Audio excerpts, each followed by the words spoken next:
ছোট বন্ধুরা, চলে এলো তোমাদের গল্পমণি। আজকে তোমাদের শোনাবো হবুচন্দ্র রাজার গবুচন্দ্র মন্ত্রী। গল্পটার বিষয় নিয়ে আমার এখনই কিছু বলার নেই। দক্ষিণারঞ্জন মিত্র মজুমদারের লেখা হবুচন্দ্র রাজার গবুচন্দ্র মন্ত্রী আগে তোমরা শুনে নাও, শেষে নিশ্চয়ই আমি কিছু বলবো। এক দেশে এক রাজা ছিলেন, তার নাম হবুচন্দ্র, আর তার যে মন্ত্রী ছিলেন তার নাম গবুচন্দ্র। রাজা ছিলেন বুদ্ধির জ্বালা আর মন্ত্রী ছিলেন বুদ্ধির তালগাছ। দুজনে কেউ কাউকে ছাড়া থাকেন না। রাজা মন্ত্রীর বুদ্ধিতে রাজ্যে অবিচার হবার জো নেই। রাজা হো হো করে হাসেন আর মন্ত্রী খো খো করে কাশেন। দিনের বেলায় ঘুমান, রাত্রি হলে যত বুদ্ধি আঁটেন। হো হো হা হা, দুজনের বুদ্ধি দেখেই দুজনে করেন বাহা বাহা। রাজা মন্ত্রীর বুদ্ধির চোটে রাজ্য অস্থির হয়ে উঠল। রাজা রাজ্যের চারদিকে দেয়াল তুলে দিয়ে রাজত্ব করতে লাগলেন। নাকে কানে তুলোর ছিপি দিয়ে মন্ত্রিসভায় বাস করতে লাগলেন। কি জানি এমন বুদ্ধি তার একটুকুও যদি বাইরে বেরিয়ে যায়। একদিন ঘোঁত ঘোঁত করতে করতে রাজবাড়ির পাশ দিয়ে এক শুয়োর গেল। রাজা দেখে মন্ত্রীকে জিজ্ঞাসা করলেন, মন্ত্রী, ও কি যায়? মন্ত্রী অনেকক্ষণ ধরে বেশ করে দেখে বললেন, মহারাজ সর্বনাশ, মাহুত ব্যাটারা তো সব চোর। ওটা রাজবাড়ির হাতি, না খেতে পেয়ে শুকিয়ে শুকিয়ে ছোট হয়ে গেছে। অমনি রাজা সব ব্যাটা মাহুতকে এনে কয়েদ করলেন। আবার কতদিন পর শুকরটা সেখান দিয়ে যাচ্ছিল। রাজা বললেন, মন্ত্রী, হাতিটা তো এখনো বড় হলো না। মন্ত্রী আবার দেখে টেখে বললেন, মহারাজ, রাজ্যটা তো ছাড়ে খারে গেল। এত দিনে ওর সুর গজালো না। ওটা নিশ্চয়ই রাজবাড়ির ইঁদুর। রোজ একদম রাজভাণ্ডার লুটে খেয়ে খেয়ে ইঁদুরটা মোটা হয়ে গেছে। সর্বনাশ, রাজভাণ্ডার কি ছাড়ে খারে যাবে? যত সিপাহের ডাক পড়ল, তখনই সব ব্যাটা সিপাহের গরদান নেওয়া হলো। এত বুদ্ধি খরচ করে যা হোক রাজভাণ্ডার রক্ষা পেল। ভারী পরিশ্রম হয়ে গেছে রাজামন্ত্রীর। তাই রাজামন্ত্রী হাওয়া কুঠুরিতে বসে হাওয়া খাচ্ছেন। এমন সময় অনেক দূর থেকে কয়েকজন বিদেশি লোক এসেছে। তারা রাজবাড়ির পুকুর পাড়ে দেখলো পরিষ্কার জায়গা, দেখে সেখানে তারা পাক টাক করে খাবে বলে ঠিক করলো। একজন কাঠ কুড়াতে লাগলো, একজন উনুন খুঁড়তে বসলো, আর সকলে আর সব আয়োজন করতে লাগলো। হাওয়া কুঠুরি থেকে হঠাৎ রাজা দেখতে পেয়ে বলল, মন্ত্রী, পুকুর পাড়ে ওটা কি হয়? অত লোক কেন, দেখো তো। মন্ত্রী জালনা দরজা, এ জালনা ও দরজা, উঁকি ঝুঁকি সব দিয়ে গলা বাড়িয়ে কাত হয়ে বেশ করে দেখে টেকে ব্যস্ত হয়ে বললেন, মহারাজ, ভয়ানক সর্বনাশ, রাজ্য গেল। কোথা থেকে কতগুলি লোক এসে পুকুর তো চুরি করেই নিল, এই দেখুন সিঁদও কাটছে। রাজাও দেখেন তাই তো। লোকেরা উনুন খুঁড়ছিল কিনা। রাজা মন্ত্রী ভাবলেন সিঁদ কেটে পুকুর চুরি করছে। অমনি ধর ধর ধর ধর করে চিৎকার। রাজদুয়ারের ডঙ্কায় কাঠি পড়ল, ঢাল তরোয়াল নিয়ে সেপাই ছুটল, লোকগুলোকে মারতে মারতে আধমরা করে ধরে আনলো। তখনই শুলে রাজা গিয়েছিল আর কি, পুকুর চুরি বলে কথা, কালকে তো রাজ্য চুরি করত। বুদ্ধি ছিল বলে ইনা রক্ষা। এত বুদ্ধি খরচ করে রাজা মন্ত্রী তাড়াতাড়ি ঘুমোতে গেল। এক সন্ন্যাসী আর তার শিষ্য নানান দেশ ঘুরতে ঘুরতে এসে পড়ল আবার সেই রাজ্যেই। দুপুরের রোদ্দুর, পুকুর পাড়ে সুন্দর বট গাছ দেখে সন্ন্যাসী বললেন, শিষ্য, এসো এখানে একটু বিশ্রাম টিশ্রাম করি। শিষ্য ভারী খুশি, বিশ্রাম তো হবেই, আবার টিশ্রামও। সন্ন্যাসী খুঁজে দেখেন সঙ্গে শুধু 2 পয়সা। শিষ্যকে তো কিছু খাওয়াতে হবে, নিজেও স্নান করে জল টল কিছু খাবেন। পয়সা 2 শিষ্যের হাতে দিয়ে বললেন, বাছা, তোমার জন্য 1 পয়সার মুড়ি আর আমার জন্য 1 পয়সার মিশ্রি নিয়ে এসো। হ্যাঁ। শিষ্যের খুব রাগ হলো। শিষ্য মনে মনে বলতে লাগলো, ভাবলাম ভালো করে বিশ্রাম শেষ হবে, তারপর টিশ্রামটাও ভালো হবে, তা শেষে এতে আমার কি হবে? 2 দিন পর শুধু কিনা 1 পয়সার টিশ্রাম, কি করবে? বীর বীর করতে করতে শিষ্য গেল সন্ন্যাসীর স্নান ধান ইত্যাদি ইত্যাদি মেটার জন্য জিনিসপত্র কিনে আনতে। সন্ন্যাসীও কিন্তু স্নান ধ্যান করে পাকছালখানা গাছতলে পেতে বসলেন। কতক্ষণ পর এক মস্ত ভাঁড় হাতে শিষ্য হাসতে হাসতে ছুটে ছুটে উপস্থিত। ঠাকুর ঠাকুর, আমরা কি স্বর্গে এলাম? সে কি? সন্ন্যাসী অবাক। বললেন, সে কি বাচ্চা, ও তোমার ভাঁড়ে কি? আর শিষ্য তো আহ্লাদে আটখানা। বলল, আর কি, মুড়ি মিশ্রি খায় কে? এখানে 1 পয়সায় 5 সের মুড়ি, রসগোল্লাও 1 পয়সায় 5 সের। পেট পুরে রসগোল্লা খেলাম, আপনি বললেন মিশ্রি, তাই আপনার জন্য 1 পয়সার মিশ্রি এনেছি। 5 সের। এখানে মুড়ি মিশ্রি ক্ষীর ছানা সন্দেশ রসগোল্লা সব সমান। ঠাকুর, নিশ্চয়ই স্বর্গ ঠাকুর, আজ এতদিনে আমরা স্বর্গে এসেছি। সন্ন্যাসী বললেন, শিষ্য বাছা, ও ভাঁড় ওখানেই রাখো, তাড়াতাড়ি চলো, এদেশ ছেড়ে পালাও। মুড়ি মিছরির সমান দর? নিশ্চয়ই কোনো মূর্খের দেশ, এদেশে আর 1 মুহূর্তও থাকতে নেই বলে সন্ন্যাসী তখনই উঠে পড়লেন। আর শিষ্য তল্পির কাছে বসে পড়ে ভ্যাঁ করে কেঁদে ফেলল। ঠাকুর গো, ক্ষীর ছানা সন্দেশে প্রাণটা যে আমার জুড়াবে, এমন স্বর্গ ছেড়ে আর কোথাও যাব না গো। সন্ন্যাসী অনেক বোঝালেন, পেটুক শিষ্য কিছুতেই বুঝল না। শিষ্য স্বর্গের মাটি ধরে শুয়ে পড়ল। একবার স্বর্গ পেয়েছে, সে কি আর স্বর্গ ছাড়ে? কি করবেন সন্ন্যাসী? বললেন, বাচ্চা, আমার কথা না শুনলে কাজটা ভালো হলো না। এদেশে থাকলে যে কোনো দিন বিপদে পড়তে পারো। যা হোক, যখন আমার কথা স্মরণ করো, আর কি বলবো, বলে সন্ন্যাসী চলে গেলেন। শিষ্য তল্পি লয়ে একদম তল্পি ধরে হাসি তার ধরেই না, পরম আহ্লাদে শহরের মধ্যে বাজারে গেল। গিয়ে এক ময়রার দোকানের পাশেই একটা ঘর নিল। দোকানদারের 2-1 কাজ করে দেয়, পয়সা পায়, আর দিন রাত্রি পেট পুরে মনের সাথে কেবলই ছানা মাখন ক্ষীর সন্দেশ রসগোল্লা বরফি খেতে থাকে। দিন যায়। একদিন হবুচন্দ্র রাজা গোপুচন্দ্র মন্ত্রীর রাজ্যে চুরি করতে গিয়ে শীত কাটতে কাটতে এক চোর দেয়াল চাপা পড়ে মারা গেল। অমনি সুবিচারের রাজ্য, চোর মারা গিয়েছে রাজ্যে বলে হই হই পড়ল। তখনই রাজার কাছে খবর গেল। রাজা বললেন, কি, চোর মারা গেছে?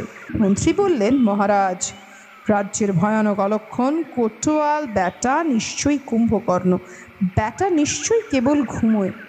রাজা ডাকলেন, কোতোয়াল। কোতোয়ালের প্রাণ তো উড়েই গেল। রাজা হুকুম দিলেন, এখনই ব্যাটার গর্দান কি শুল। রাজ্যে চোর মারা গেল, ব্যাটা ঘুমোচ্ছিল। কোতোয়াল হাঁটু গেড়ে চোর হাতে বলল, মহারাজ, আমার কোনো দোষ নেই, আমি গিয়েই দেখি চোর মরে গেছে। মন্ত্রী লাফিয়ে উঠে মন্ত্রী বললেন, মহারাজ, ঠিক, কোতোয়ালের দোষ নেই, তা আমি আগেই জানি। চোর নিশ্চয়ই মরেই ছিল, নইলে ধরা পড়তো। বিচার না হতে, শুল না হতে চোর মারা গেল। রাজা দেখলেন, বটেই তো, কোতোয়ালের দোষ নেই। রাজা বললেন, তবে চোর মরল কেন? মন্ত্রী বললেন, মহারাজ, নিশ্চয়ই কোনো কারণ আছে। কোতোয়াল জোড়হাত করে বলল, মহারাজ, চুরি করতে গিয়ে শীত কাটতে গিয়ে চোর দেওয়াল চাপা পড়ে মরেছে। দেওয়াল চাপা পড়ে মরেছে? সর্বনাশ! মন্ত্রী বললেন, মহারাজ, আগেই বলেছি, নিশ্চয়ই কোনো কারণ আছে। নিশ্চয়ই দেওয়াল চাপা পড়ে মারা গেছে, নইলে চোর মারা যাবে কেন? হয় ধরা পড়বে, না হলে পালাবে। তাই তো। রাজা বললেন, কার ঘরে দেওয়াল চাপা পড়ে চোর মারা গেল? হাঁফ ছেড়ে কোতোয়াল বলল, অমুক গৃহস্থের ঘরে। মন্ত্রী বললেন, বটে। রাজা অমনি হুকুম দিলেন, আন সেই ব্যাটা গৃহস্থকে। কোতোয়াল ছুটল। রাজা তৎক্ষণাৎ গিয়ে সভা করে বসলেন। মন্ত্রী তৎক্ষণাৎ নাকের কানের ছিপি ভালো করে এঁটে সভা জাঁকিয়ে বসলেন। শহর গ্রাম তোলপাড় করে কোতোয়াল গৃহস্থকে বেঁধে নিয়ে এলো। গৃহস্থ সভায় এসেই একদম কেঁদে কেটে একসা। রাজা তো তর্জন করে উঠল, বলল, কি, তুই বাবা গৃহস্থ, তোর ঘরের দেওয়াল চাপা পড়ে চোর মারা যায়? তোর কি শাস্তি হওয়া উচিত? পড়তে পড়তে প্রায় মন্ত্রী উঠে বলল, গর্দান মহারাজ, গর্দান। এই রকমে দেশের সব চোর মারা গেলে দেশের কি থাকবে মহারাজ? কারা চুরি করবে? কেউই ভয় আর চুরি করতে যাবে না। তখন কি নিয়ে বিচার আচার হবে, সভা হবে? মহারাজ, বিচার গেল, সভা গেল, রাজ্য গেল, সব যাবে এবার। রাজা বললেন ঠিক। রাজা হুকুম দিলেন, এখনই গৃহস্থের গরদান নাও। গৃহস্থ কেঁপে টেঁপে বলল, দোহাই মহারাজ, আমার কোনো দোষ নেই, আমি মালিকে দিয়ে দেয়াল তুলছিলাম, দেওয়াল যে পড়ে চোর মারা যাবে মহারাজ, আমি তো জানতাম না, হায় হায় আমার সব গেল। রাজা বললেন, মন্ত্রী মন্ত্রী ততক্ষণে নিঃশ্বাস ছেড়ে আসনের ওপর বসে পড়েছে। মহারাজ, উপায়? রাজ্য আর নেই, এরকম সব গৃহস্থ গেলে তো রাজ্যই আর থাকলো না। তাও গৃহস্থ, তাই তো, চোর যে মরবে তা কি আর তুমি জানতে? তো সেই বেটা মালি যত নষ্টের গোড়া, মালি বেটা যদি ভালো করে দেওয়াল তুলতো তাহলে চোর নিশ্চয়ই মরতো না। তাও তো, চোর তো মরতো না। এবার রাজাও ভাবলেন এখন উপায়। রাজা বললেন, কোতোয়াল, সেই বেটা মালিকে যেখানে পাও সেখান থেকে ধরে আনো তো। মন্ত্রী বললেন, মহারাজ নিশ্চয়ই। কোতোয়াল কোনো রকমে সেই বেটাকে একবার ধরে আনতে পারলেই আমি দেখতাম। রাজা বললেন, কোতোয়াল তক্ষুনি ছুটল। রাজা মন্ত্রী রাজ্য হারিয়ে অনুপায় হয়ে বসে রইলেন। মালি এক বাড়িতে কাজ করছিল। একজন লোক মাটি ছেনে তৈরি করে দিচ্ছিল। মালি সেই মাটি দিয়ে দেয়াল গেঁথে তোলে। এমন সময় কোতোয়াল গিয়ে মালিকে পাকড়াও করলো। বেড়া মালি, কেমন দেওয়াল তুলিস? বড় যে চোর মারছিস আর রাজার রাজ্য নিয়েছিস, চল এইবার। মালি তো ভ্যাবা চাকা। ততক্ষণে কোতোয়াল তাকে টেনে নিয়ে একেবারে রাজসভায়। মালিকে দেখেই রাজা জ্বলে উঠে বললেন, বেটা, তোরই জন্য রাজ্য হারিয়েছিলাম, গৃহস্থের সর্বনাশ হলো, চোর মারা গেল, তুই বেটা যেমন দেওয়াল গেঁথেছিলি এখন গর্দান যাক। মন্ত্রীর নাকের কানের ছিপি ভালো করে এঁটে পরম চোখে দাঁত কর্মর করে মাথা ঝাঁকি দিয়ে ঘাড় বাঁকিয়ে আসনের ওপর ঠিক করে বসলেন। কেমন কেমন বেটা মালির দোষেই সর্বনাশ হয়েছে, এখন তেমনি গেল তো বেটা গর্দান। মালিক কাঁপতে কাঁপতে কাঁদতে কাঁদতে বলল, দোহাই মহারাজ, আমি সব কিছুই জানি না, গৃহস্থের দেওয়াল খুব ভালো করেই তুলে দিয়েছিলাম। চোর তো চোর, চোরের বাপ ঠাকুরদা এসেও শীত কাটলে দেওয়াল ভাঙতো না। মহারাজ, আমার কোনো দোষ নেই। যদি দেওয়াল ভেঙেই থাকে তাহলে মহারাজ মাটি ছানবার দোষে ভেঙেছে। রাজা বললেন, বটে। মন্ত্রী ঝাঁকি দিয়ে উঠে বললেন, ঠিক মহারাজ, তা তো বটেই তো দোষী নয়। যে বেটা মাটি ছেনেছিল নিশ্চয়ই সেই ব্যাটারই কাজ। ঠিক মালির যদি দোষ থাকতো তাহলে এতদিনও তো দেওয়াল পড়েনি, দেওয়াল বরাবর খাড়া ছিল। মালি দেওয়াল তুলেছে, মাটিরও জানে কি, যে বেটা মাটি ছেনেছে সে ব্যাটারই যত গোলমাল। রাজা বললেন, বটে, তো কে মাটি ছেনেছিল? মালি কাঁপতে কাঁপতে বলল, আমার মামাতো ভাইয়ের পিস্তুত ভাই। মন্ত্রী বললেন, কে? মামাতো ভাইয়ের পিস্তুত ভাই? নিশ্চয়ই, সদর নয়, মাস্তুত নয়, বইমাত্র নয়, মামাতো ভাইয়ের পিস্তুত ভাই। ঠিক, নইলে কি কখনো এমন করতে পারে? এই জন্যেই ও বেটা মালির সর্বনাশ করবার এত ফোন দিয়ে এঁটেছে। রাজা হুকুম দিলেন, সেই ব্যাটার গর্দান এক্ষুনি নাও। বলতে না বলতেই কোতোয়াল ছুটল, গিয়ে যেখানে মালির মামাতো ভাইয়ের পিস্তুত ভাই মাটি ছানছিল সেখান থেকে তাকে ক্যাক করে ধরে একেবারে শূন্য শূন্য রাজসভায় এনে হাজির। সে বেচারি তো চেঁচিয়ে অস্থির, বলল, দোহাই মহারাজ, আমি কিছু জানি না। রাজা আগুন হয়ে বললেন, বেটা, তুই কিছু জানিস না? তুই বেটা মামাতো ভাইয়ের পিস্তুত ভাই, তুই কিছু জানিস না বললেই হবে? কে শুনবে শুনি? তোরই ছানা মাটির দোষে দেয়াল ভেঙে পড়ে চোর মারা গেল আর তুই কিছু জানিস না? বেটা এখনই গর্দান যাক। আছাড় খেয়ে পড়ে পিস্তুত ভাই বলল, মহারাজ, যেমন করে মাটি ছানতে হয় আমি তেমন করেই ছেনেছিলাম, কোথাও ভুল হয়নি। দোহাই মহারাজ, কলসির যদি কোথাও ফুটো থাকে তা দিয়ে জল চুইয়ে পড়ে রাত্রিতে যদি মাটি নরম হয়ে গিয়ে থাকে তাহলে মহারাজ আমি তার কিছুই জানি না। মহারাজ, আমার কোনো দোষ নেই। রাজা জিজ্ঞেস করলেন, মন্ত্রী উঠে বললেন, মহারাজ, ঠিক তো, আপন মামাতো ভাইয়ের পিস্তুত ভাই। তা বটে, তা মালিরও তো খুবই আপনজন। ও মাটি খারাপ ছানতে পারে না, ও বেচারা মাটি ঠিক করেই ছেনে রেখেছিল, ওই কলসির ফুটো দিয়েই জল রাত্রে গড়িয়ে পড়ে সব সর্বনাশ হয়েছে। যে বেটা এরকম ফুটো কলসি তৈরি করে বেচে তাকে এক্ষুনি শুলে দেওয়া উচিত। রাজা হুকুম দিলেন, কোতোয়াল, যে বেটা কলসি তৈরি করেছিল তাকে এখনই আনো। শহরের শেষ সীমানায় কুমোরের বাড়ি। কুমোর হাঁড়ি গড়ছিল।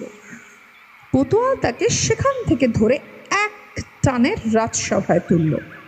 কুমোরের মাথাটা তখন যেন ঠিক তার চাকতির মতন ঘুরে গেল। কুমোর ভাবল, ও বাবা, এ কোথায় এলাম? রাজা গর্জন করে উঠল, বলল, হতভাগা বেটা কুমোর, আমার রাজ্যে থাকো আর ফুটো কলসি তৈরি করো। সে কলসির জল চুঁইয়ে তো ছানা মাটি নরম হয়ে গেল, চোর মারা পড়লো। বেটা এখনই শুলে যা, তুই শুলে যাবি। কি করে বেচারা কুমোর? মাথা ঘুরে কুমোর রাজার সিংহাসনের তলায় পড়েই গেল। দোহাই মহারাজ, আমার কোনো দোষ নেই, কোনো কলসি কোনো দিন এরমভাবে আমি গড়িনি। কবে কোন কলসি করেছে আমার তা মনেও নেই। মহারাজ, আমার কলসির গড়ন এ রাজ্যের সেরা, তবে পনে পুড়তে গিয়ে কাঠের দোষে কোনো কলসির কি হয়েছে তা আমি জানি না মহারাজ। রাজা ফিরলেন। মন্ত্রী বললেন, মহারাজ, তাই তো, ওর গড়ন কখনোই খারাপ হতে পারে না। তাই তো এ রাজ্যে কে না ওকে জানে। কবে পনে কখন কি হয়েছে ঠিক, পুন তো দিন রাত চলে, অত দেখতে গেলে তবে ওর কাজই চলে না। ও হাঁড়ি কলসি গড়বে কখন? ওই ঠিক পনে পড়বার সময় কলসি কাঠের খোঁচা লেগে ফুটো হয়েছে, চাপা পড়ে ফেটেওছে, ফাটে ভাঙে নষ্ট হয়, সবই তো হয়। ওর বরং তাতে ক্ষতি, এ সমস্ত কাঠের দোষ। কাঠ কে যে দিয়েছিল মহারাজ তাই দেখুন। কে দিয়েছিল? কুমোর বলল, এক কাঠকুরানি বুড়ি। আনো সেই বুড়িকে। ওই মাঠের পাশ দিয়ে কাঠের বোঝা মাথায় নিয়ে কাঠকুরানি বুড়ি যাচ্ছিল। কোতোয়াল তাকে হিঁচড়িয়ে টেনে নিয়ে রাজসভায়। বুড়ি তো চোখ উল্টিয়ে, দাঁতে মুখে খিল। রাজা গর্জিয়ে বললেন, রাক্ষসী বুড়ি, বুড়ি হয়েছিস আর মানুষ খাবার ডাইন হয়েছিস? কেমন কাঠ দিয়েছিলি যে তাই দিয়ে পোড়াতে গিয়ে কুমোরের কলসি ফুটো হলো, চোর মারা গেল, ভয় থতমত বুড়ি কাঁপতে লাগলো। মহারাজ বলল, এটা তো ঠিক হলো না রে তোর বুড়ি। বুড়ি তখন কেঁপে টেপে বলল, এক কাঠুরের কাঠ আমি বেচি বাবা, আমি কিছুই জানি না বাবা, দোহাই মহারাজ, পায়ে পড়ি। হাউ মাউ করে বুড়ি কাঁদতে লাগলো। রাজা চাইলেন আবার মন্ত্রীর দিকে। মন্ত্রী বললেন, তাই তো মহারাজ, তাই তো, খুনে বুড়ি হাবা মানুষ, ও তো কাটতেই পারে না। ঠিক সেই বেটা কাঠুরেই যত সর্বনাশের মূল। মহারাজ, এইবার ঠিক ধরেছি, কাঠ কাটা ভয়ানক পরিশ্রম কিনা, ভয়ানক ক্ষুধা হয়। বেড়া সারাদিন কাঠ কেটে এসেও খেতে পায় না, আর বাড়ির পাশে চোরেরা মজা করে খায়। বেড়ার তো শীত কাঠিও নেই, খন্তাও নেই যে শীত কাটবে, কুড়োল দিয়ে শীত কাটতে পারে না। কি করবে দুষ্টু বেটা কাঠুরেরা যত চোরের ওপর আক্রোশে জ্বলে মরে, আর সেই জন্যই বেড়া দেশের যত চোর মারে। রাজা তৎক্ষণাৎ হুকুম করলেন, এই দণ্ডেই বেটাকে শুলে চড়াও। কোতোয়াল আওয়াজ ছুটল। বনের ধারে এক ঢ্যাঙা কাঠুরে প্রকাণ্ড এক কুঠার দিয়ে কাঠ কাটছিল। কোতোয়াল বাঘের মতন গিয়ে তাকে ধরে নিয়ে এলো। ঢ্যাঙা কাঠুরে কুড়ুলের ভারে পড়ে যায় অবস্থা, তাতে কাঠ কেটে হাঁপিয়ে পড়েছিল। রাজসভায় এসে একেবারে হুমড়ি খেয়ে পড়ল। মন্ত্রী তো একেবারে লাফিয়ে উঠলেন। রাজা একটায় 25টা হাওয়া গর্জন করে বললেন, বেটা, আমার রাজ্যে কাঠ কাটো আর যারা শীত কাটে তাদের সর্বনাশ করো, দাও বেটাকে শুলে। মন্ত্রী উঠে বললেন, মহারাজ দাঁড়ান। হারে কোতোয়াল, তুই যখন ধরলি ও বেটা তখন কি করছিল? কাঠ কাটছিল। সর্বনাশ মহারাজ, যা ভেবেছি তাই। মন্ত্রী বললেন, মহারাজ দেখলেন, বেটা চালাকি দেখুন, চোর বেচারি যে মরবে তাও আগেই জানতো, তাকে পোড়াতে কাঠ লাগবে তাও জানতো, বেটা সব জানতো, সেই জন্য ঠিক সময় গিয়ে কাঠ কাটতে আরম্ভ করে দিয়েছে। বেটা সব জানতিস, তবে এতক্ষণ বলিসনি কেন? বেটাকে এক্ষুনি শুলে দাও, শুলে দাও, শুলে দাও, শুলে দাও। চারদিক হতে সেপাই শান্ত্রী সবাই খাড়া হয়ে উঠল। কাঠুরে বেচারা আর কিছুই বলতে পারলো না, শুধু শুকনো কলার পাতাটার মতন কাঁপতে লাগলো। রাজা সভা ভেঙে দিয়ে চললেন। জল্লাদ এলো, কাঠুরেকে শুলে দিতে নিয়ে গেল। মশানে শুল হয়, এত বড় অপরাধী শুল হবে? রাজা মন্ত্রী গিয়ে জাঁকিয়ে শুল দেখতে বসেছে। কাঠুরেকে শুলে দেওয়া হবে।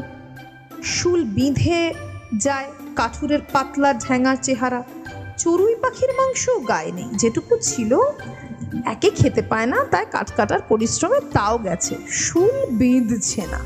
তাই তো রাজা বললেন, মন্ত্রী বললেন, তাই তো মহারাজ, এ বেটার গায়ে এক তোলা মাংস নেই, তা বেটার বিঁধবে কি?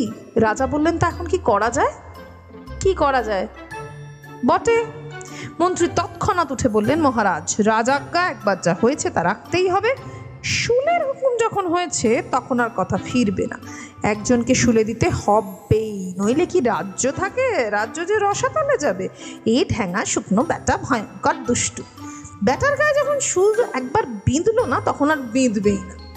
আচ্ছা, এ তো সহজ কথা নয়, রাজ্য খুঁজে খুব মোটা সোটা একজনকে ধরে এনে শুলে দিলেই হলো, দেখি কেমন শুল বেঁধে না। মহারাজ, শুল পোতা হয়েছে, শুলে বেটা বিঁধবে না, হাকিম নড়ে কিন্তু মহারাজের হুকুম নড়ে না। তাই তো তখনই কোতোয়াল আর জল্লাদের ওপর হুকুম হলো, রাজ্যের সবচাইতে মোটা মানুষ যাকে পাবে তাকে এই দণ্ডে এনে শুলে চড়াও। রাজা মন্ত্রী ভয়ানক রেগে বসে রইলেন। হুকুম মাটিতে পড়তে পেল না, জল্লাদ আর কোতোয়াল ছুটল। শিষ্য ঘি, চিনি, মাখন, ক্ষীর, ছানা, সন্দেশ, রসগোল্লা খাচ্ছে আর খাচ্ছে। দিন যায়, খেতে খেতে শিষ্যের ভুঁড়ির ওপর ভুঁড়ি বাড়ছে, থুতনিতে থাক পড়ছে, সে একদম সোনার কান্তি শরীর হয়েছে, শরীরের চর্বি যেন ফেটে বেরোচ্ছে, যখন চলে যেন হাতিটি, বসে যেন পাহাড়টি, 20 গজ কাপড়ে কুলায় না, মুখে হাসি আর ধরে না। শিষ্য মহামনের সুখে আছে, খায় আর শিষ্য বলে, সন্ন্যাসী ঠাকুর, মিছেই এ স্বর্গ ছেড়ে পথে পথে ঘুরতে গেলে, তোমার সঙ্গে থাকলে মুড়ি খেয়ে খেয়ে এতদিনে আমার প্রাণটাই যেত, এখন কেমন হয়েছি একবার যদি এসে দেখতে তবে বলতে বা। বলে শিষ্য বিকেলবেলা তখনই ভোজনে বসে গেল। ঘর জোড়া একখানা থালায় আধমন খানেক মিষ্টি, ক্ষীর, ছানা, এসব সপাসপ গপাগপ উজাড় করছে আর বলছে, ঠাকুর একবার যদি দেখতে কি মজায় খাচ্ছি। এমন সময় সারা শহর খুঁজে লোক পাওয়া গেল না, জল্লাদ আর কোতোয়াল খুঁজতে খুঁজতে সেইখানেই এলো। কোতোয়াল বলল, ওরে জল্লাদ, বাপরে বাপ, ওটা মানুষ না হাতি রে, এমন লোক যারা আমরা গোটা শহর খুঁজে পড়ছি। জল্লাদ বলল, ওরে বাবা, তাই তো, বাবা, ঠিক হয়েছে, এতক্ষণে আমরা বাঁচলাম। কি লোকটা রে! কথা নেই বার্তা নেই, জল্লাদ আর কোতোয়াল দুজনে গিয়ে শিষ্য মহাশয়কে একদম খপ করে ধরে ঠেলে ধাক্কিয়ে ধাক্কিয়ে নিয়ে চলল। শিষ্য বলেন, কে হে, আমার খাওয়াটা নষ্ট করলে? তোমরা কারা? কোথায় নিয়ে যাচ্ছ? হ্যাঁ, তাই তো। কোতোয়াল আর জল্লাদ বলল, চল ঠাকুর দাদার বাড়ি। সেই মশানে শিষ্য মশাইকে নিয়ে গিয়ে তো তারা হাজির। রাজা মহা খুশি, মন্ত্রী আরো খুশি, এইবার কেমন একটা লোক পাওয়া গেছে, শুলের বাবা বিঁধবে। লোকজনরা তুলছে, হেইও হেইও হেইও, খেয়ে খেয়ে শিষ্য কিনা ভয়ানক মোটা হয়েছে, ভারী হয়েছে 14 মণ। লোকেরা ওঠাতে কি পারে? রাজা মন্ত্রী চেঁচিয়ে বলছেন, ওঠাও ওঠাও, যত লোক হাঁপিয়ে পড়ছে, কি ভয়ানক ভারী, হেইও হেইও হেইও। আর শিষ্য পরিত্রাহী চিৎকার করছে, কপালে শিরা উঠে গেছে, ভুঁড়ি অর্ধেক কমে গেছে, ধরফর করে গুরুকে ডাকছে, হে গুরু ঠাকুর, দোহাই গুরু ঠাকুর, তোমার কথা আর ঠেলবো না, আর রসগোল্লা খাবো না, দোহাই বাবা, মুড়ি খাবো, তোমার সঙ্গে যাব, যত দিন বাঁচি কেবল খাবো, হে বাবা রক্ষা করো, বাবা রক্ষা করো। শিষ্যকে তখন প্রায় শুলের কাছে এনে তুলেছে, শিষ্যের প্রাণের রক্ত শুকিয়ে গেছে, শিষ্য হায় হায় করে গুরুকে ডাকছে।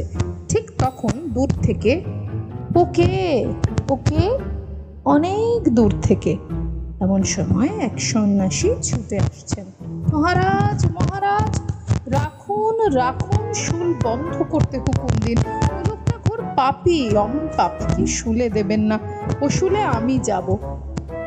বলতে বলতে সন্ন্যাসী ছুটে এসে শুল ধরলেন। সকলে অবাক।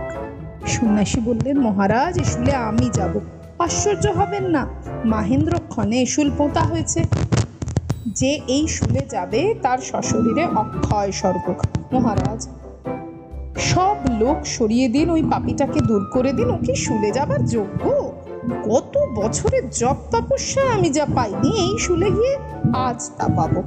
অনেক দূর থেকেই শুলের কথা শুনে আসলাম।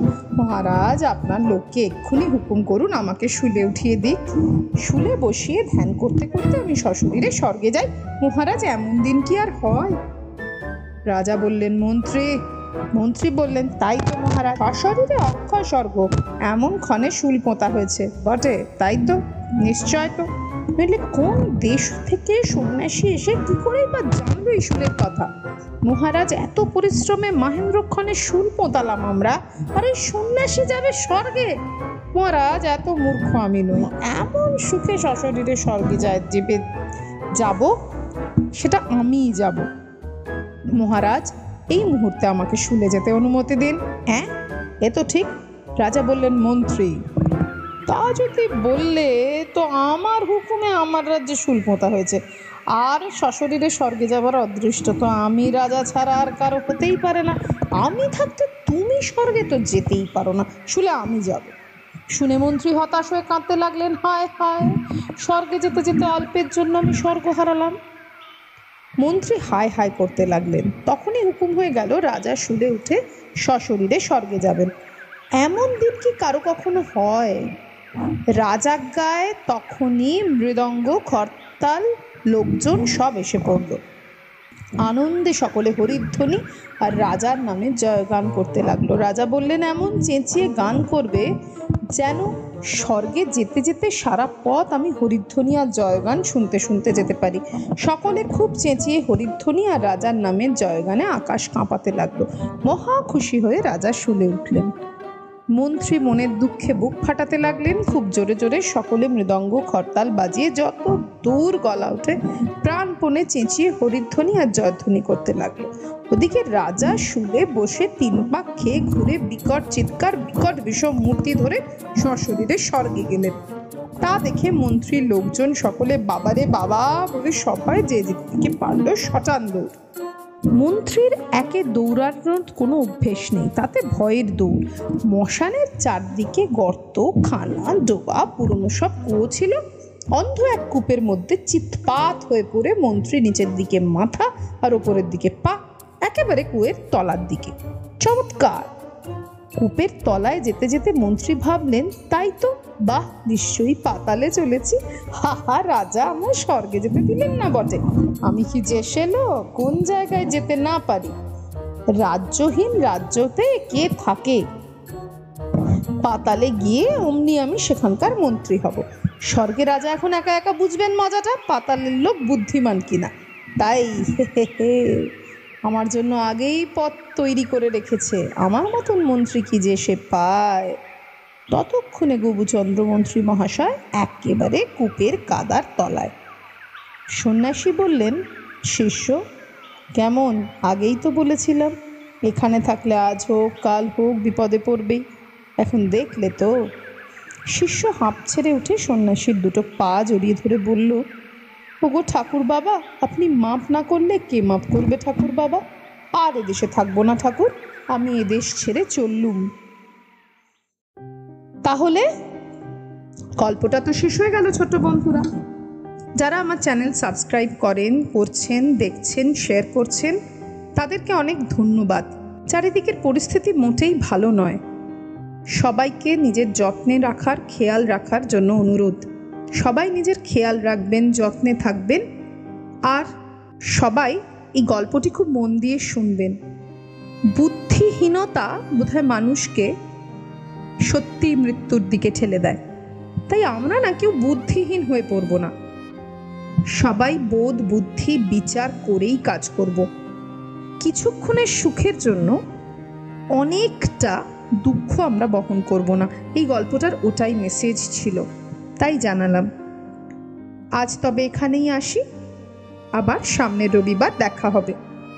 থ্যাংক ইউ সবাইকে। আর সবাই প্লিজ প্রচুর সাবস্ক্রাইব করুন, প্রচুর শেয়ার করুন, প্রচুর ভিউ বাড়ান। Thank you. কমেন্টও করবেন কিন্তু অবশ্যই।